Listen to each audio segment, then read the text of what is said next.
And as Denise said, I mean, I've been traveling around the country extensively in the last 6 months, well, particularly the last 2 months, when some of the COVID restrictions eased. I took over the job as Secretary of State for Business, Energy and Industrial Strategy on January the 8th, 2021. So that's nearly 7 months ago. And I can tell you that it's been a very bumpy ride in some instances, but actually the position where we are now is much more attractive and much more positive than was the case when I took over the job in January. And I'll just say a few things about why I think 2021 is going to be, or is rather, a significant year in terms of British business, innovation, and wealth creation.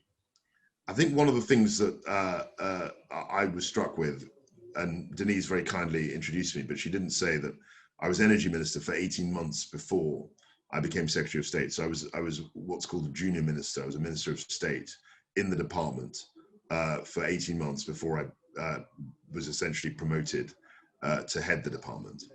And it seems to me in the last 3 years, we just talked about Brexit. In fact, the Brexit campaign started, I think, in 2016, February 2016. The election, the Brexit referendum itself was on June the 23rd, I think, 2016. And for 5 years nearly, because we're July now, 2021, for 5 years, all we could talk about was Brexit, it would appear. And during that time, we just got to remember, we had 3 prime ministers, we had 2 general elections, we had a hung parliament, we obviously had the referendum that I referred to, and there was all sorts of confusion as to whether we would have no deal, whether we would have a second referendum. There were new parties. There was a huge amount of political uncertainty. And as a consequence of the trade deal that we brokered last year, we've had immediate effects. So, the UK today is now the #1 destination for foreign investment in Europe. Last year, that was not the case. I think we dropped down to 2nd or 3rd. And that's had an immediate impact. So I would say that the Brexit deal, whatever you thought about Brexit, one way or the other, I think there's a lot more certainty about our future with respect to the EU than was ever the case in the last 5 years. Doesn't mean everything's perfect, doesn't mean that everything is settled, doesn't mean that we can't negotiate and speak to our European partners, but it does mean that we've got a lot more certainty than we've had at any stage in the last 5 years. The second thing, actually, I think the major thing, obviously, in the last year has been COVID. The COVID pandemic has struck across the world. I mean, every advanced economy on the planet essentially has been deeply affected by the pandemic. Governments responded very strongly, rightly in my view, but it was a very strong set of measures, lockdowns, furloughs, all sorts of things that we'd never anticipated. If you rewind the clock back 2 years, none of us had ever experienced anything like what we've gone through in the last 2 years. But, and this is the silver lining, we managed not only to get the vaccine, develop a vaccine, but we managed actually to roll it out. And I'm sure most of the people on this call have been double vaccinated, or at least have had 1 jab. So that's something which has done wonders for us. It's also meant that, and I know there are teething problems, but it's also meant that we managed to have a roadmap. When I came in January the 8th, businesses spoke to me constantly about the need for a roadmap, the need for greater certainty, and we didn't have a roadmap. We did come up with one. I think the vaccine rollout helped us do that.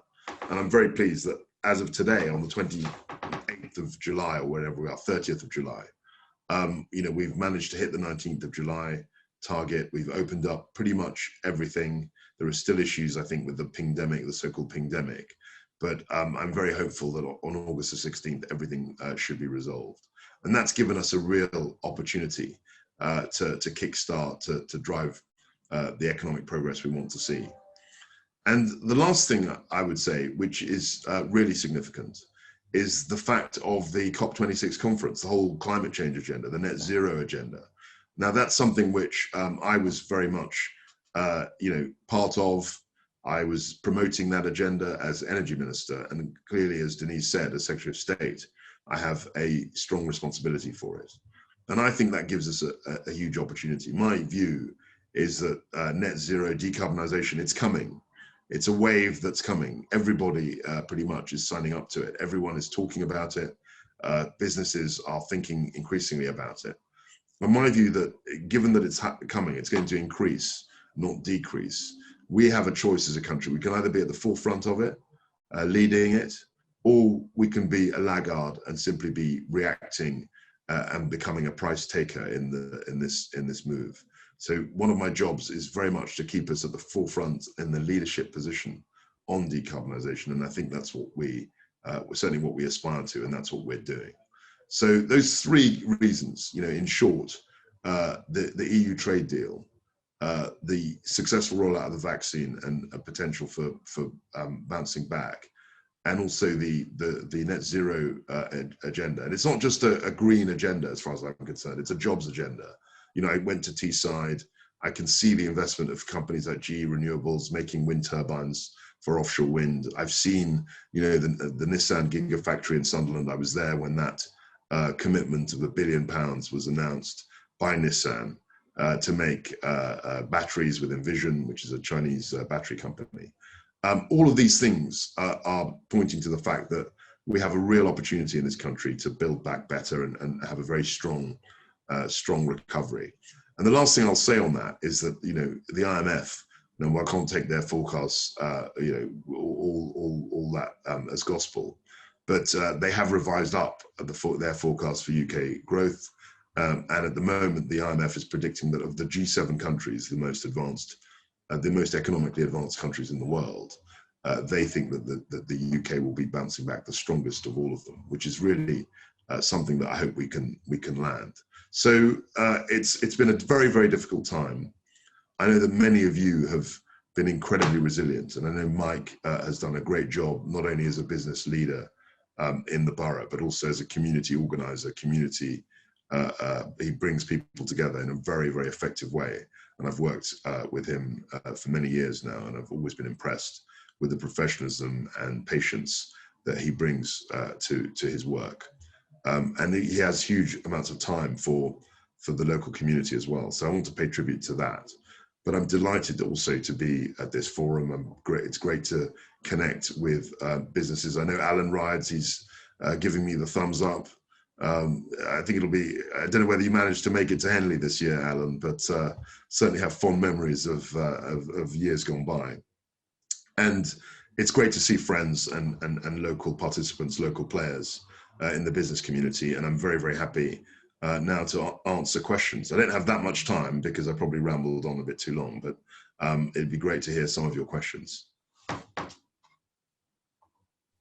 Thank you, Kwasi, for that tour of where you are and policies and the actions, essentially.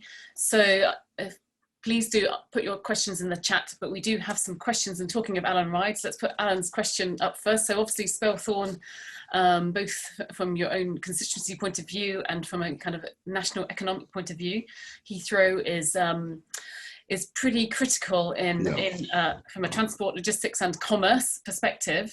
So Alan's question is, will they support Heathrow Limited, Airport Limited, being a full free port instead of an associated free port? So with look, I think this is a really interesting development, and clearly as a constituency MP, I know the extent to which Heathrow is critically important to the economic life of Spelthorne and also the whole corridor, I would say, from Reading down to Hounslow. I mean, there are so many businesses in that area. We all know, the business parks, the Thames Valley, the activity around there. And Heathrow is a big, big part of the success, the economic powerhouse that is the Thames Valley. So I would be very supportive of it. I haven't seen the proposals, but it's something that I would certainly champion within government, not only as a constituency MP, but also as a business secretary. Okay, great. Thank you. Thank you for that. Is that Alan? Any other questions to add on to that? Are you good with that? I'm always very good with that, and I would just like to say to Kwasi, I think that you've got the best job in government. You're being able to show off the best of what Team GB manages Absolutely. to do across the whole of the UK. Congratulations on what you're doing for all of us. Thank you so much, Alan. And, we've spoken about business, we've spoken about opportunity. You've always been someone who's incredibly positive about this country and what we can do. And I really value that. I think we need a lot more optimism, a lot more self-belief. And I think, it's a fabulous opportunity for us. Great, thank you for that. So you also was staying with Heathrow. We have a suggestion that the impact of the pandemic on the community, as we know, aviation community is significant, and a need for targeted government support. Apparently, Gatwick Crawley has secured support, but not Heathrow. Would you agree that that's? So look, I don't know what support that Gatwick has that Heathrow hasn't. I don't understand the premise of the question. I think we have supported the economy in terms of furlough, in terms of loans, C bills, CL bills, deferred taxes. We've had a moratorium on commercial rents. There have been all sorts of interventions. And actually, when you add up all those interventions, it's something like £350 billion.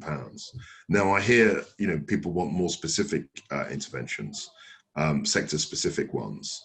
And I think, that's something that we're looking at, as we come out of the pandemic. But I've never heard of such a thing where Gatwick somehow got some support that Heathrow didn't. I'd have to look into that. I'm not saying it's not the case, but I haven't heard that.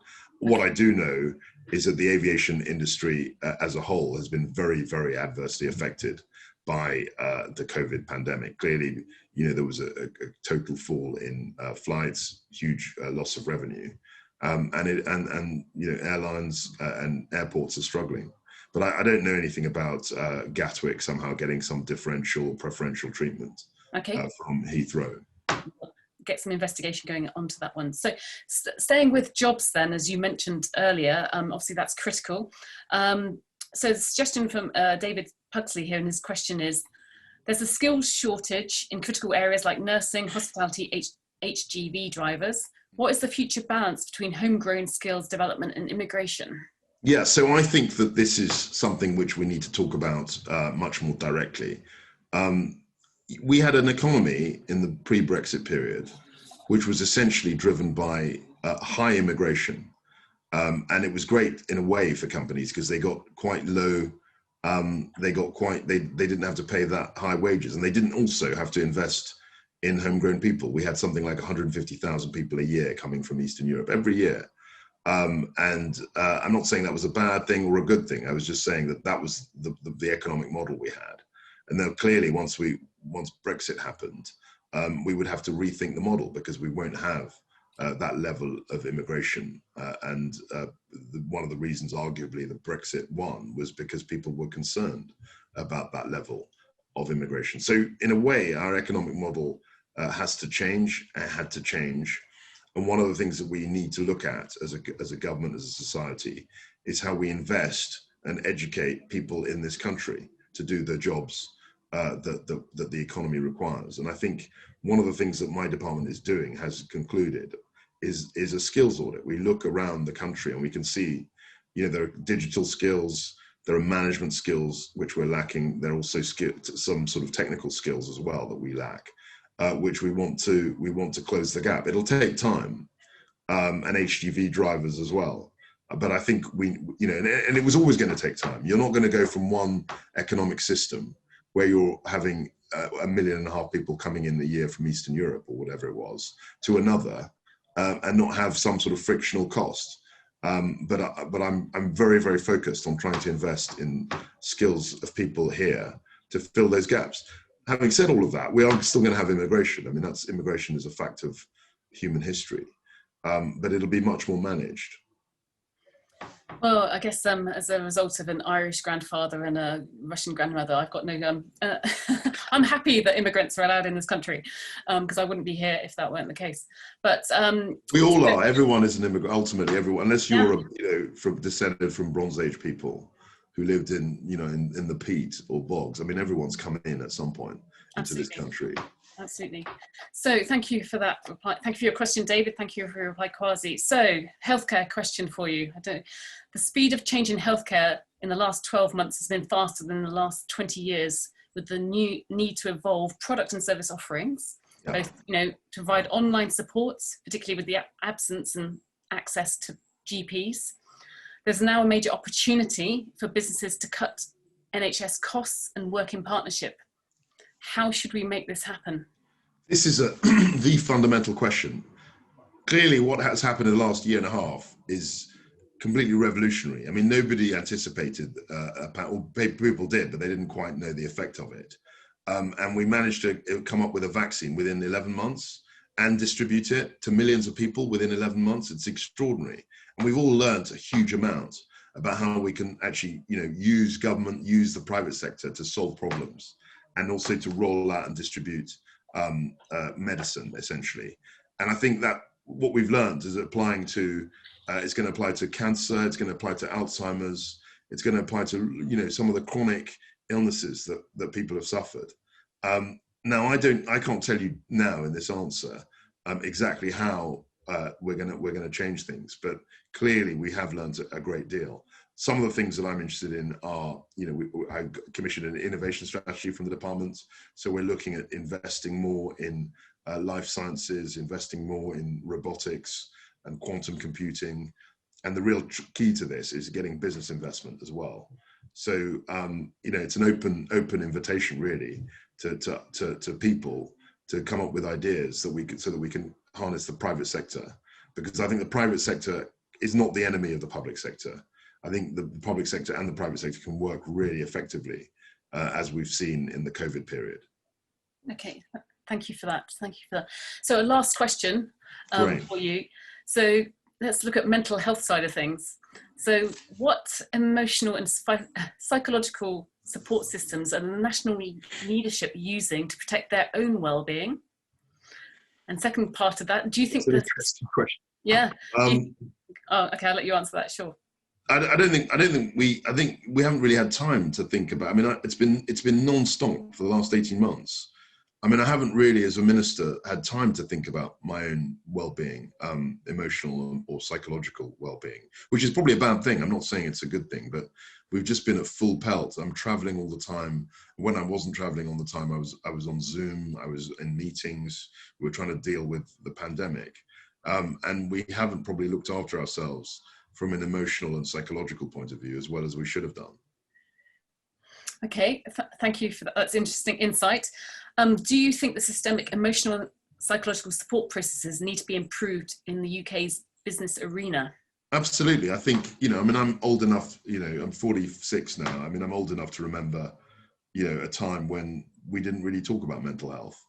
And I think now we're beginning to talk about it, but we're really just at the beginning of understanding, the impact of mental health, the impact of, psychological trauma, the impact of, discrimination, the impact of abuse, all of these things that make up our society. We're only beginning to talk about these things now. So I think there's a huge job of work to understand the impacts of, emotional and psychological stress on the workforce.